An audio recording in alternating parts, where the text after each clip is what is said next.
This is the key. When somebody says to you, "I'm not racist.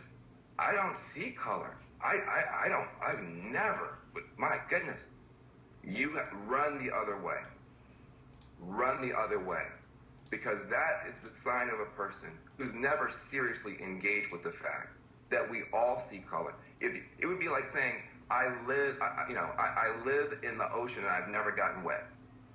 The level of anti-black bigotry and anti-black hostility and anti-black assumption is so thick in this country that to pretend it's not affecting you is to deny the entire reality of black existence.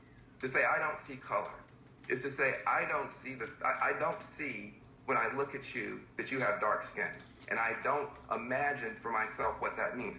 Well, listen, I'm going to tell you, you're lying to yourself if you believe that. It's not true. You can do psychological studies. People in this country are triggered by race. Hell, I'm triggered. When I walk down the street, if I see a black person and it's me in the mirror, I give it a second look, because I've been primed by this society to suspect black people. So when a white person tells me that they don't see color, I want to run the other way, because I know I'm in a conversation with somebody who's at least lying to themselves if they're not lying to me. And so it's not good enough to be non-racist. You have to be anti-racist. You have to be engaging in this conversation. You have to be talking to people of color and asking them, how do you feel? And if we get hot, if we get mad, if we say, you know what, if our voice goes up, don't lecture us about how we're supposed to educate you about stuff you should have educated yourself about a long time ago. We are tired. When Van Jones sounds like this, it gives you a sense of where we're at this point. We saw a lynching. That was a lynching. You saw a lynching. You were walking down the street, you opened up your phone, and it flattened you. And it should flatten you. It shows you have a heart. It shows you have a pulse. It shows that you care. But caring and engaging and helping to fix it, not with some cop you never met, but in your own workplace, in your own neighborhood, where somebody walks through your neighborhood watch says, hey, we have a thug here. And it could be a college student, it could be a NASA astronaut, or it could be a thug. You have no idea. All you know, it's a black person. And you don't call your neighbors out, and you don't call a community meeting, and you don't defend that child as if it were your own. You're a part of the problem. And then when this happens, you say, well, I don't see race. Well, that's part of the problem. The country, the killing of a white mother's son. Freedom cannot rest until this happens. She said that in 1964. And we're still echoing those same cries today. It was hard to listen to that interview.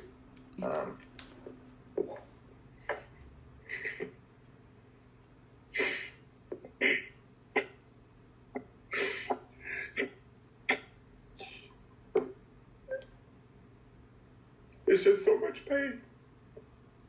You get so tired. We have black children.